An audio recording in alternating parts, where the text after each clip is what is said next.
नमस्कार, आप सभी का बहुत बहुत स्वागत है हेल्दी इंडियन किचन में। आज आपके साथ जिस औषधि को शेयर कर रहे हैं वो बहुत ही फ़ायदेमंद है।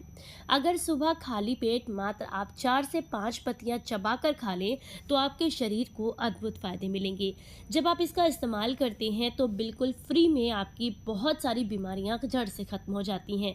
तो आज की रेमेडी, आज का ये घरेलू नुस्खा आपको अच्छा लगे तो प्लीज़ वीडियो को लाइक, कमेंट एंड शेयर ज़रूर कीजिएगा और चैनल को सब्सक्राइब ज़रूर कीजिएगा। तो चलिए आपको बताते हैं आज की औषधि। आपने अक्सर सड़क के आसपास में काफ़ी बड़े बड़े पेड़ों को खड़े हुए देखा होगा जिनको कहते हैं शीशम का पेड़। कई बार देखा होगा सड़क के आसपास बहुत आसानी से आपको खड़े हुए मिल जाते हैं या खेत के आसपास बहुत आराम से मिल जाते हैं। इसे आम लैंग्वेज में सीसम या सीसो भी कहते हैं, हमारे यहाँ इसे सीसो का पेड़ कहा जाता है। तो ये बहुत आसानी से आपको सड़क के किनारे मिल जाएगा। वैज्ञानिक नाम जो है इसका वो होता है एनिबा रोजा इंडोर, और ये जो है काफ़ी बड़ा पेड़ होता है। अक्सर इसकी जो लकड़ी होती है इसका इस्तेमाल फर्नीचर बनाने में किया जाता है और ये जो है काफ़ी महंगा भी होता है। इसकी जो लकड़ी है वो काफ़ी महंगी बिकती है। इसका इस्तेमाल बहुत सारी चीज़ों में किया जाता है, लेकिन बहुत कम लोग जानते हैं कि आयुर्वेद की दृष्टि से शीशम की जो पत्तियां हैं वो आपके शरीर को बहुत फ़ायदा करती हैं। शीशम के पत्तों से जो चिपचिपा सा पदार्थ निकलता है उसका इस्तेमाल बहुत सारी जड़ी बूटियां बनाने में किया जाता है। इसी के साथ साथ इस वृक्ष से निकले हुए तेल को आप जोड़ों के दर्द के लिए इस्तेमाल कर सकते हैं। कहीं पर घाव बहुत ज़्यादा सड़ रहा है, वो ठीक नहीं हो पा रहा है, तो उसके ऊपर इसके पत्तों को पीस कर रस लगाने से बहुत आराम मिलता है। एंटीबैक्टीरियल होते हैं, इसीलिए आपकी हर तरह की समस्या के लिए बहुत अच्छे हैं। दांत खाज खुजली की समस्या के लिए तो ये बिल्कुल रामबाण औषधि है। जब आप इसका इस्तेमाल करते हैं तो दांत खाज खुजली की समस्या जड़ से दूर हो जाती है। इम्यूनिटी बहुत कमज़ोर है, शरीर में थकान बहुत महसूस करते हैं, तो उसके लिए भी इसकी पत्तियां बड़ी फ़ायदेमंद है। आपने क्या करना होता है, सुबह ताज़ी 5-6 पत्तियां ऊपर की जो कोपल होती है ना, उनको चबाकर आप खाना शुरू कर दीजिए मुंह की लार के साथ। गजब के फ़ायदे आपको देखने के लिए मिलेंगे। लेकिन कई बार क्या होता है ना, हमारे आसपास पेड़ नहीं होता और हम कोशिश करना चाहते हैं कि इसकी जितने भी फ़ायदे हैं वो हम ले सकें। तो उसके लिए मैं आज आपके साथ एक बहुत ही बढ़िया सा नुस्खा शेयर करूंगी, जिस तरीके से आप इसको जो है अपने घर पर ला करके लंबे समय तक स्टोर भी कर सकते हैं और कई सारी बीमारियों में इसका लाभ भी ले सकते हैं। तो सबसे पहले आपने क्या करना है, अच्छी मात्रा में शीशम के पत्तों को तोड़ कर ले आइए। और इन पर काफ़ी मिट्टी होती है तो कोशिश कीजिए कि बढ़िया तरीके से रगड़ रगड़ कर अच्छे से इनको आप साफ़ कर लें। इसके बाद क्या करना है, आपने इसको बिल्कुल बढ़िया तरीके से, जितने भी पत्ते आप लेंगे उन्हें बढ़िया तरीके से आपने सुखा लेना है। कोई सूती कपड़ा या कुछ भी ऐसी चीज़ ले लीजिए जिस पर आप इनका पानी सुखा सकें। अच्छे से सुखाने के बाद आप क्या कीजिए, एक कोई सूती कपड़ा ले लीजिए और इस तरह की कोई बास्केट ले लीजिए जिसमें आर पार जो है ये सारे पत्तों को हवा लगती रहे। तो मैंने क्या किया है कि एक एक दो दो पत्ता इस तरीके से तोड़ कर रख रही हूँ। और आप एक काम कीजिएगा कि इनको अच्छे से पानी पहुँचने के बाद अच्छे से बढ़िया तरीके से, ध्यान रखिएगा ऐसी जगह पर रखें जहाँ पर हवा आती हो। पानी पोंछने के बाद रखें। और मैं क्या करूँगी, इसमें पत्ते इकट्ठे कर रही हूँ, उसके बाद दुपट्टे से पोंछ कर इस कपड़े को इसकी साइड पलट दूंगी। उसके बाद क्या करेंगे, इसको ठंड में सुखाएंगे हम। देखिए धूप में नहीं सुखाना है, ठंड में सुखाना है इन पत्तों को, और इन्हें पलटते रहना है जब तक इनका पानी पूरी तरीके से न सूख जाए। और एक बात का ध्यान रखना है कि ऐसी जगह रखेंगे जहाँ पर हवा आती हो, क्योंकि अगर ऐसी जगह रख दिया जहाँ हवा नहीं आती तो फिर पत्ते सड़ जाएंगे। तो आप देख सकते हैं मैंने पत्तों को बढ़िया तरीके से सुखा लिया है। इन्हें सूखने में लगभग 5 दिन लगे हैं।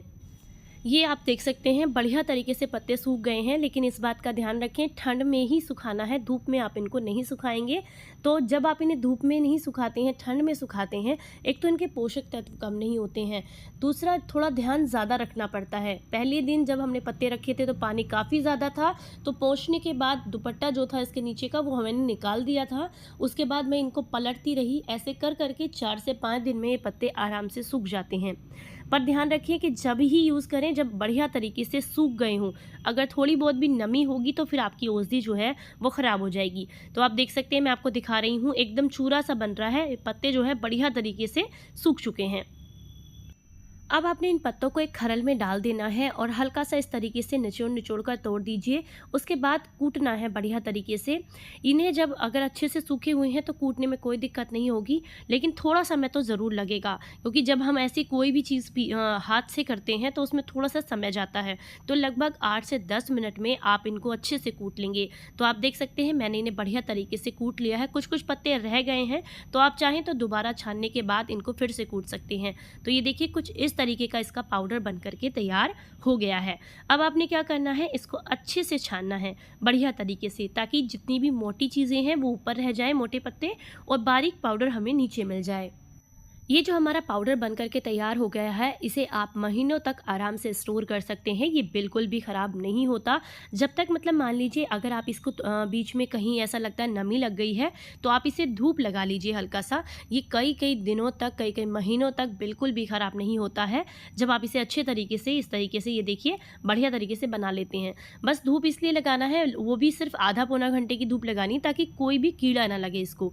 अब ये बहुत बढ़िया आपका पाउडर बन करके तैयार हो गया है। ये आपको किन किन रोगों में फ़ायदा करेगा, चलिए बताते हैं और कैसे लेना है। देखिए जो दरदरा हिस्सा ऊपर रह गया है ना, उसे तो आप काढ़ा बनाने के लिए इस्तेमाल कर सकते हैं। मान लीजिए 1 गिलास आपने पानी लेना है, 1 चम्मच दरदरा हिस्सा डालेंगे और उसको अच्छे से पकाएंगे जब तक कि पकते पकते वो आधा कप ना रह जाए। तो उसके बाद आपने उसे सुबह खाली पेट लेना है। तो जो लोग दमा, अस्थमा, सांस फूलने की दिक्कत से परेशान है, उनके लिए बहुत फ़ायदेमंद है। और ये जो पाउडर हमारा बन करके तैयार हुआ है, ये हमें फ़ायदा करेगा। जैसे कि अगर आपके पेट में इनडाइजेशन की दिक्कत है तो उसके लिए बहुत फ़ायदा करेगा। गैस एसिडिटी बहुत बनती है तो उसके लिए बहुत ज़्यादा फ़ायदेमंद है। किसी तरह का ब्लड में इन्फेक्शन है, खून की खराबी है या खून में गर्मी की दिक्कत है, तो उसमें ये आपको बहुत बढ़िया से काम करता है। एकदम रामबाण औषधि की तरह काम करता है। अगर ब्लड में, खून में गर्मी है या खून खराब हो गया है, तो उसके लिए इससे अच्छी औषधि आपको कहीं और नहीं मिलेगी। जब आप इसे लेते हैं तो डिप्रेशन भी दूर होता है और आपके माइंड को रिलैक्सेशन मिलता है, जिससे आपकी अनिद्रा की प्रॉब्लम भी दूर होती है। शरीर में या जोड़ों में या सिर में कहीं पर भी आपको दर्द की दिक्कत है, तो आप इसका 2 चम्मच पाउडर लेकर के नारियल के तेल में आप पका लीजिए अच्छे से, और उसके बाद उस तेल की मालिश अगर आप जोड़ों के दर्द पर या सर में करते हैं तो आपको बहुत फ़ायदा मिलता है। इसी के साथ साथ अगर आप हार्ट ब्लॉकेज से परेशान हैं तो उसके लिए भी आपको ये बहुत फ़ायदा करता है, क्योंकि अगर आपका कोलेस्ट्रॉल बढ़ गया है तो कोलेस्ट्रॉल को कम करने के लिए एकदम रामबाण औषधि है। जब आप इसका इस्तेमाल करते हैं तो आपका रक्त प्रवाह जो है वो पहले से बेहतर होता है, हड्डियां मजबूत होती हैं, डाइजेशन सुधरता है और आपका हार्ट ब्लॉकेज भी खुलता है। अगर आपको उल्टियां बहुत आती हैं, मन खराब रहता है, तो उसके लिए भी इसका जो ये पत्ते हैं, इनको अगर आप इस्तेमाल करते हैं तो आपको बहुत फ़ायदा मिलता है। सबसे बेस्ट रहता है कि आप इसका जो है ताज़ी पत्तियां खाएं। अगर नहीं है आपके पास तो फिर आप इसका पाउडर बना करके आधा चम्मच सुबह खाली पेट ले सकते हैं, पानी के साथ ले सकते हैं आप इसको आराम से। आप इसको पानी के साथ घोलकर भी ले सकते हैं या इसको खाने के बाद ऊपर से पानी भी पी सकते हैं, या फिर खाली पेट नहीं लेना चाहते तो ब्रेकफास्ट करने के 2 घंटे के बाद भी आप इसको ले सकते हैं। आपके खून की खराबी को बिल्कुल ठीक कर देता है। सबसे अच्छी औषधि ये खून की खराबी को के लिए ही है, उसके लिए बहुत ज़्यादा फ़ायदेमंद है।